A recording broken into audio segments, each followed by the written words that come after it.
And our next speaker coming to the stage right now. We're very excited to have him. Please, if you have conversations, please have them outside. I'm looking at you guys.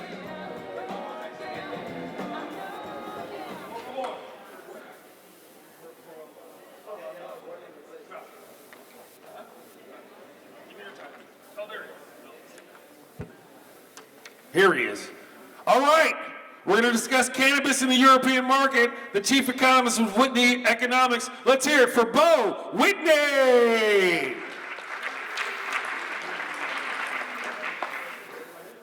Hey, it's a pleasure to be here today.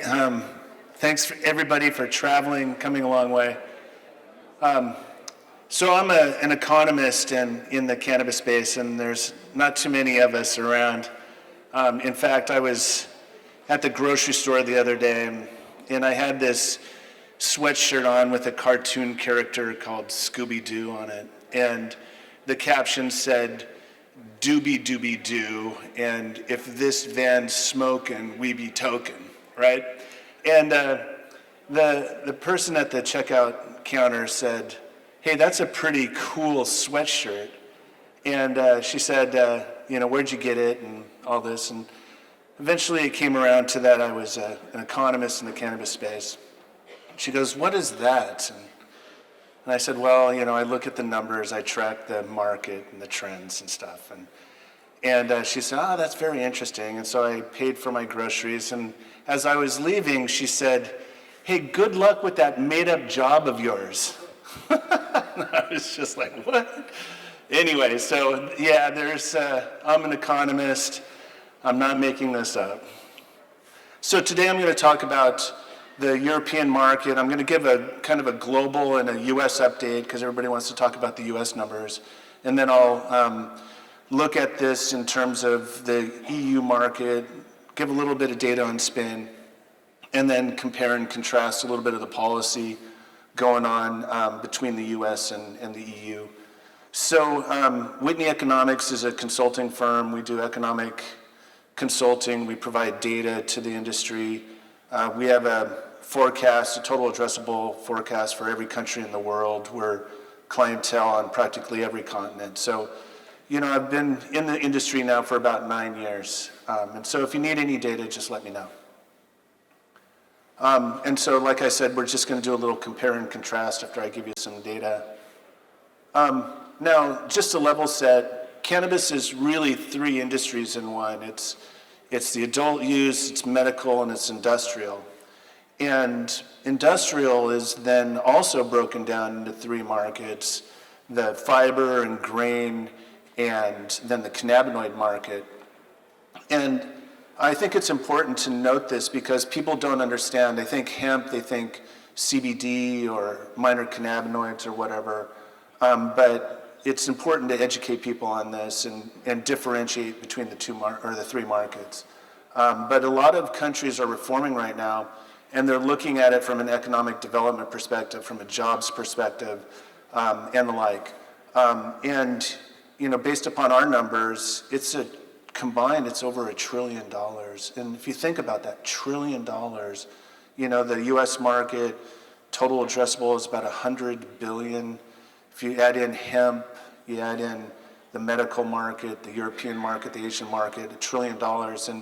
And so people really have difficulty putting their arms around that $1 trillion. But what's going on is that a lot of these countries want to embrace cannabis, but they're kind of waiting for the US to set the trend, give them the okay, and then they'll follow suit.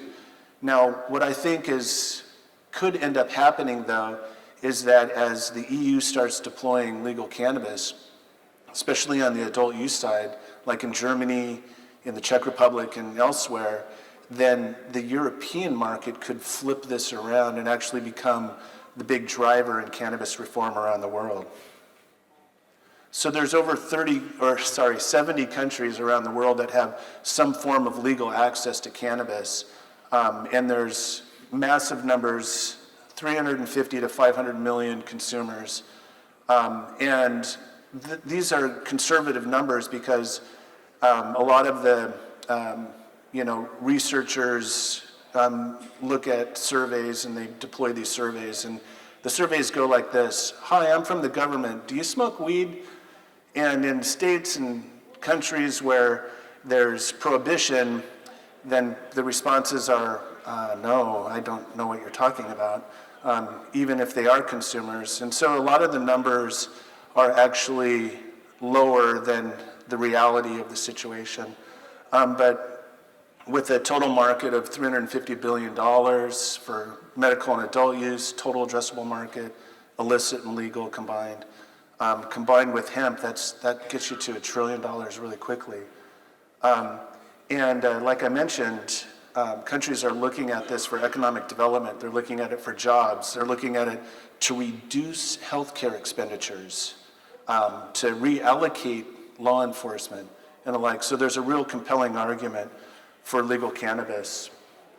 So in terms of the US, little known fact, 10 states out of the 38 that have legal cannabis actually saw sales decline last year. Growth was really low. It was anemic at 4.5%. And a lot of the industry thought that the surge that came from COVID and increased the demand over 2020, 21, 22, that was going to continue indefinitely. But as people came back to the market and are back to work and back to school, then they didn't have as much of an opportunity to consume cannabis, and so sales dropped. So that really suppressed demand in the first half of last year on a global basis. And then in the US in particular, inflation started taking a bite out of people's paycheck, and the consumers were resistant at first. They spent about the same. If they had a discount on flour, for example, they would backfill with edibles or a pre-roll or what have you, and they'd spend about the same. But as the year wore on, inflation started taking a greater bite out of their income, and so they started spending less. And so pre-COVID or post-COVID decline combined with changes in consumer behavior, it really had a devastating effect on the market overall. And it kind of spooked investors, it spooked operators. A lot of operators did more with less. They didn't hire as many people. They didn't deploy some of their operations on schedule. They deferred and delayed and the like. So this really hurt profitability in the United States. And so we deployed a survey in Q4 of last year. Only 24% of the respondents were actually making a profit. And so if you think about that, that means 76% of the operators were either breaking even or losing money. And so this is, kind of alarming when you're an investor or when you're an operator and nobody's making money and demand is going down. So the industry really struggled in 2022. I'm not forecasting that it does much to improve until 2024, 2025 in the US. And there's some inhibiting factors. There's policy issues like safe banking, which gives access to finance, gives some protections on bankruptcy and the like. Taxes are very heavy in the United States, and so this is suppressing the growth and the profitability of the industry. Interstate commerce would open up a lot of opportunities for producer states, for consumer states. It would level prices out and make it uniform across the country to a certain extent. And so there's a lot of policy issues brewing, but there's not much in terms of forecasting that this is going to be resolved over the next year. It'll probably either push out into 2024 or beyond. There'll be a presidential election. And then even after that, even after the reform occurs, then it'll take a while for these policies to be implemented at a national level. There was a comment in one of the previous panels about, protectionist policies and access to markets. That's a really interesting comment. It really resonated with me.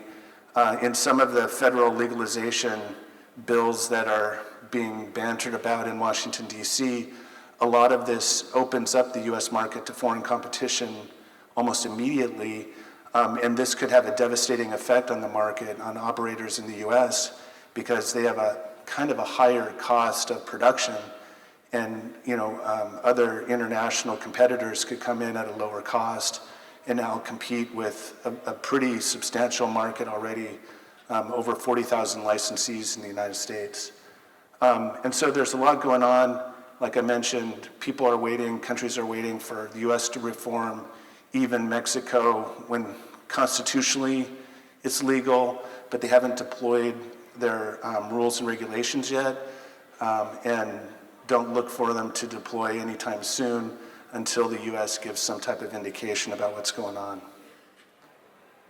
So I've got a forecast here. I just refreshed this.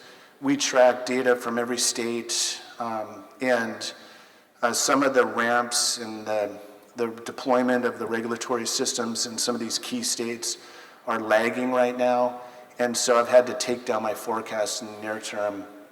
But look, even though there was only 4.5% growth in sales last year, there's still going to be about 12% growth this year, but that's far below what was forecasted even 6 months, 9 months ago. And like I mentioned, we saw negative growth in 10 states. And the new growth is predicted to be in the bigger states like New York, New Jersey, but they're really struggling right now with the deployment of their legal programs.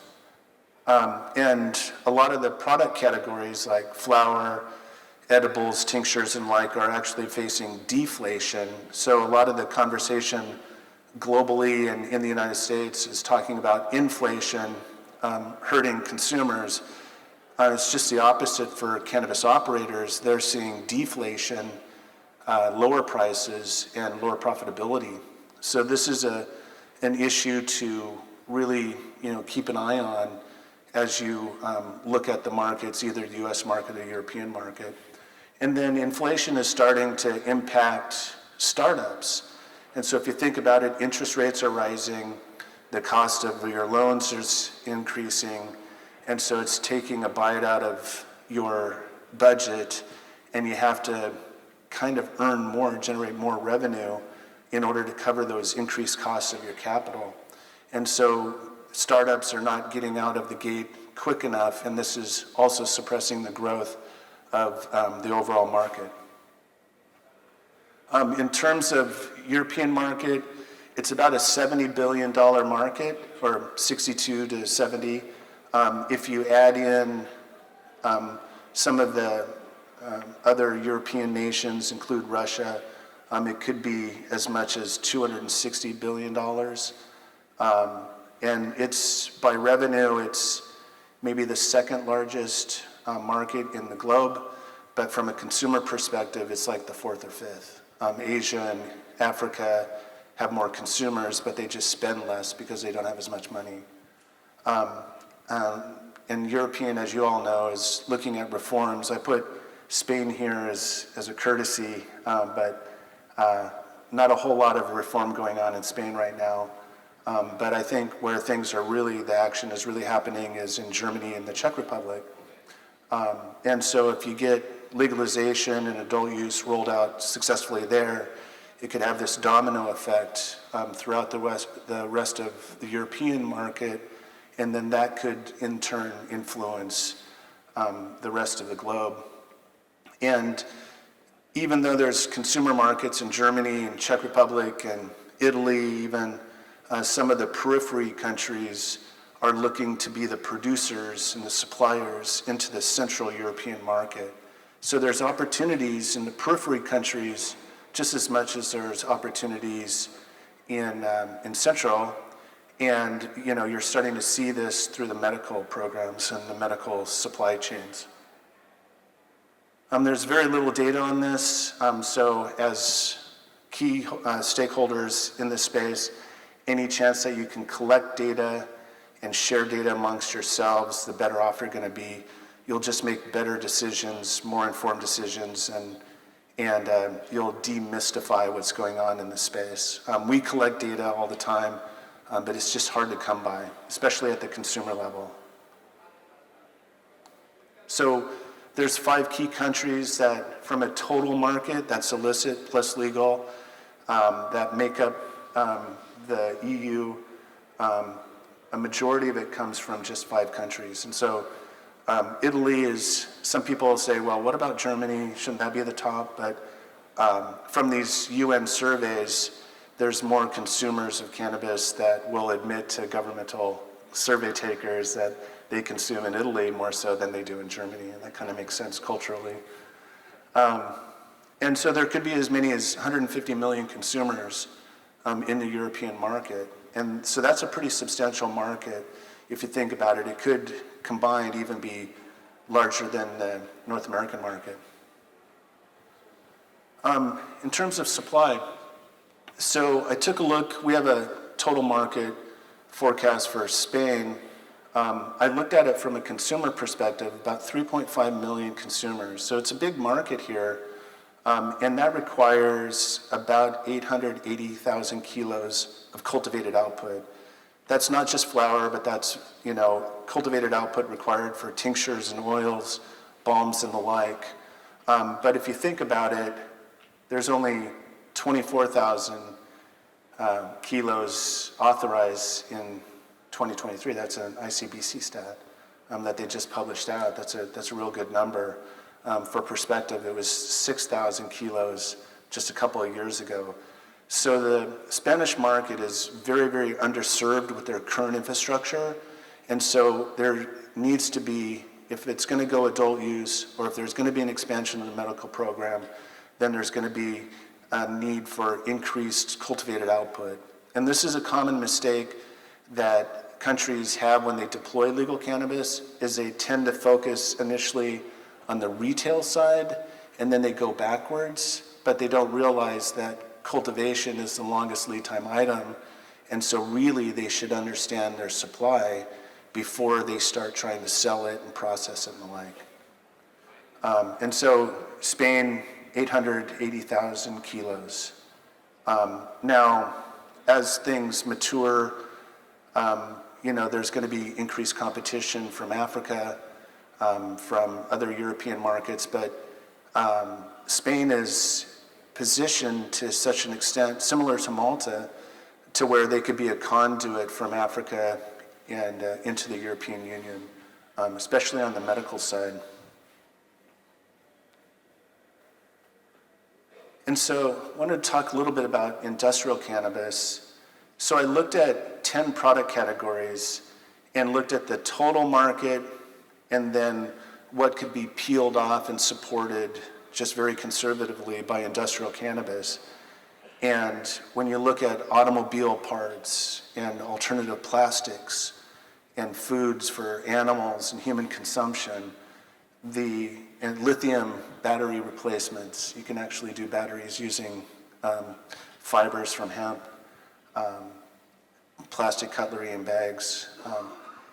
The market for hemp is actually larger, and the opportunity is actually larger than the adult use and medical combined. And so that's kind of stunning. That's why I started off by saying that it's 3 markets and then 3 markets within 3 markets, because people don't realize the real potential of industrial cannabis, especially in the United States, but they're starting to realize it and embrace it more so in the European markets. And then there's also some environmental and climate-related issues that could be addressed with industrial cannabis as well. So there's some differences in the market, and it's pretty interesting to think about.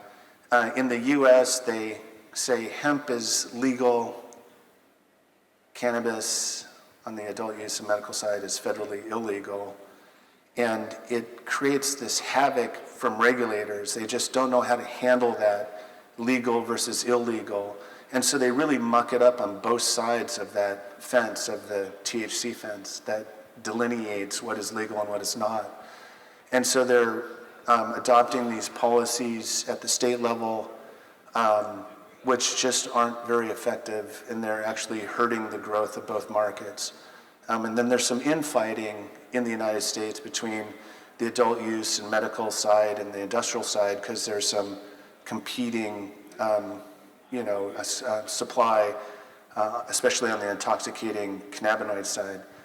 And so you've got this competition, this fragmentation, and you just don't see that as much in Europe.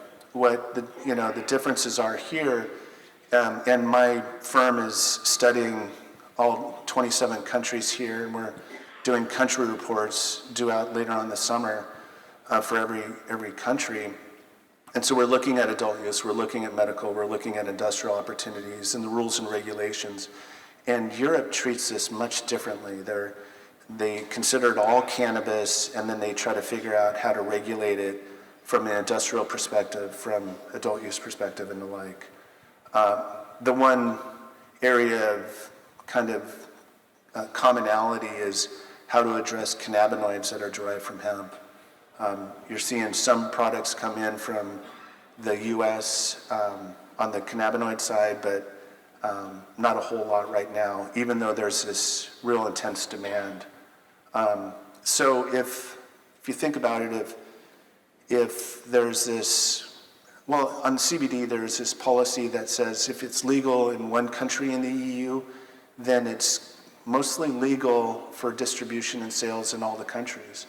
And so if you apply that to adult use and medical, then there could be this rapid changeover and deployment of adult use products post-German and Czech launches into the other countries. And if that happens, then you've got a quick turn on your market opportunities here, and it's going to drive policy back into North America.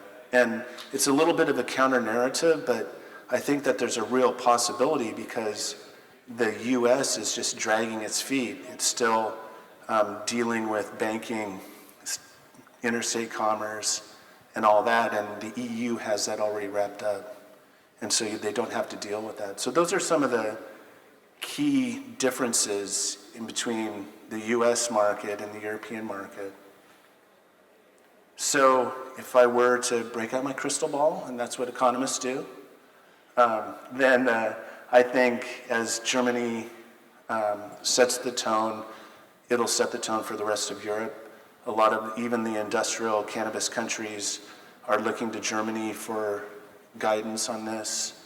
And there's going to be an acceleration of the market. There was mentioned earlier about GAP and EU GMP. I think certified seeds and stable genetics are going to also be an opportunity here, and those will set the standards. And it'll really be more on the medical side. Things will be kind of centered around a public safety focus and more medical in nature rather than social or adult use nature. And then, things will just kind of normalize once things get deployed. So, and then hemp will come on strong as well. So, lots of exciting opportunities in the European market. And so, in terms of recommendations, go to gatherings like this. Start your network now before the markets change and change rapidly.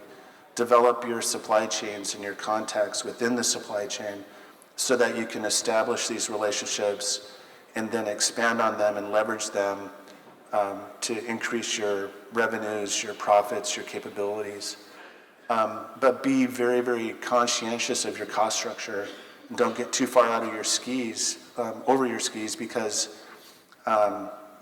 costs will come down, prices will come down as the market normalizes. It's very competitive here because everybody wants to supply into the EU right now because it's the only place to supply medical. So you've got South Americans, you've got Asians, you've got Australians, North Americans. They're all trying to vie for this very same market that the EU suppliers are also trying to supply in.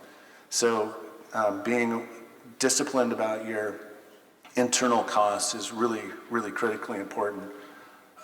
And use data if you need data, know where to go. And really, act local, because cannabis is a localized issue, but then think global, because it's really a global marketplace. So that's what I have for you today. I wanted to, if we have some time for questions. Oh, darn, we don't have time. We don't have time. Let's hear it again for